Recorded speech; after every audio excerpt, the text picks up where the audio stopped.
Dames en heren, welkom weer bij de 40e editie van het Preuvenement. En wij met het Preuvenementjournaal zijn er ook weer 4 dagen bij om u van alles op de hoogte te houden. Welkom op dag nummer 1.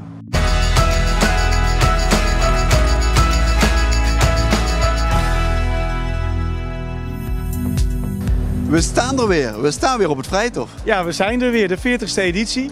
Niet vanzelfsprekend, maar we zijn er weer. Nee, niet vanzelfsprekend, want inderdaad, er zijn niet meer zoveel evenementen wat het zo lang volhouden.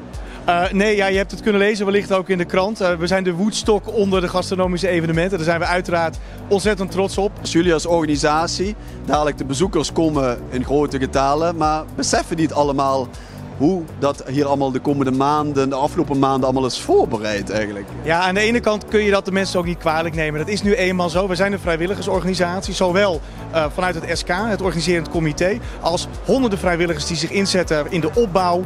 Mensen die vrij nemen wekenlang om hier gewoon op te komen bouwen. Ja, dat beseft niet altijd iedereen, maar we doen dit primair voor de goede doelen. En aan de andere kant snap ik heel goed dat mensen hier gewoon komen om te genieten van het prachtige wat Maastricht te bieden heeft en de restaurateurs uiteraard. En wel traditiegetrouw sinds de laatste jaren afgetrapt met Preuvenement netwerken. Beter dan de jaren nog wel daarvoor. We hebben daar eigenlijk ook best wel veel aandacht aan besteed. We hebben ook echt gezegd, we willen dat zakelijk netwerken, waar het Preuvenement natuurlijk, met name Preuvenement, een uitstekend podium voor is. Ja, meer uitgaan venten. En ja, dat heeft ook echt een positief, een goed resultaat opgeleverd. En dan moet het echte Preuvenement nog beginnen. Dan moet het echte Preuvenement nog beginnen. Het was even nat. Dadelijk gaat de zon weer schijnen. Dus dan gaan we hier de poorten open voor de rest van Maastricht en omgeving. En dan gaan we 4 dagen genieten van het Preuvenement.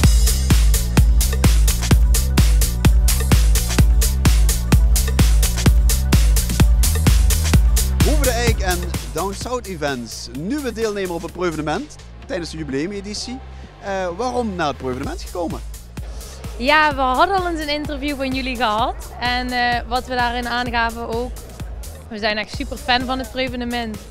En de kans dat zich dat ertoe deed dat we hier aan mee konden doen, ja, dat was meteen van gaan we doen. Wat kunnen de gasten hier de komende dagen verwachten? Wat gaan jullie ze bieden? Feest, nee, dus gewoon party, lekker eten.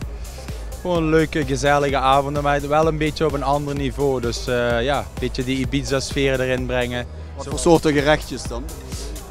Ja, yakitori chicken en beef chimichurri. Dus ja, lekkere, lichte gerechtjes. Bij zo'n Preuvenement-stand komt natuurlijk een hele organisatie bij kijken. En daar komt jouw rol vanuit Down South Events natuurlijk en jouw ervaring goed van pas. Ja, nou ja, in principe wel. Alleen is het natuurlijk wel heel spannend. Je weet niet, als nieuwkomer binnen het Preuvenement is het toch altijd een beetje een verrassing. Wat moet je verwachten? Wat voor type gast krijg je op bezoek? Hoeveel deelnemers, wat gaan de andere deelnemers doen? Wat kan je zelf bieden?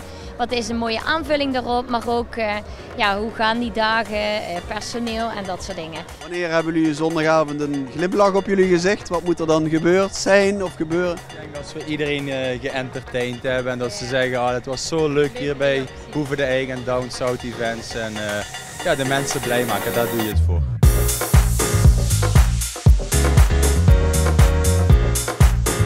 De jubileumeditie van het Preuvenement, de 40e editie. En daar heb jij al 22 jaar met Tout à Fait aan mee bijgedragen. Ja, en met heel veel plezier moet ik zeggen. Ja, dat is echt iets waar we naar uitkijken met z'n allen om dit te doen, want ik vind het ontzettend leuk.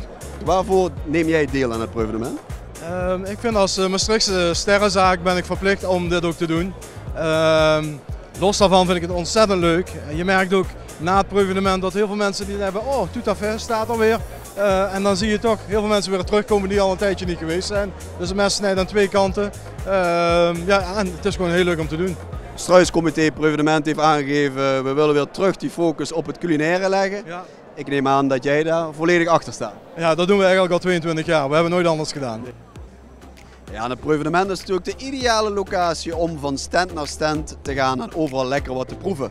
De komende dagen serveren wij u enkele routes. We hebben de 2 lappenroute, we hebben de vegetarische route. Maar we beginnen vandaag uiteraard in Limburg, hoe kan het ook anders, met onze eigen streekgerechten-route.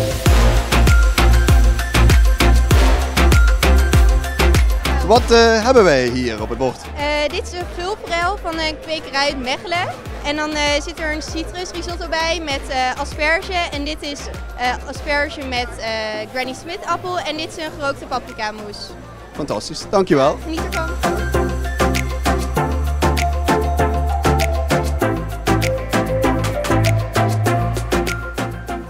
nummer 1 bij Amphitryon en voor het volgende gerecht gaan we naar Branson en Souterwijnen.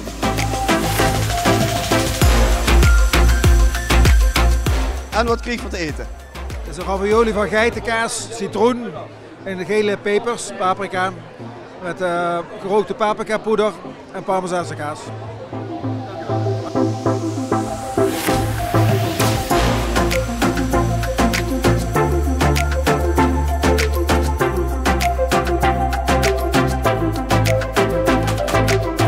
En voor de laatste stop zijn we bij Heerlijks en Bufkes. En wat krijgen we daar geserveerd? Ik heb broodje warme sink, dat is lekker benam warm met partysaus en zwa.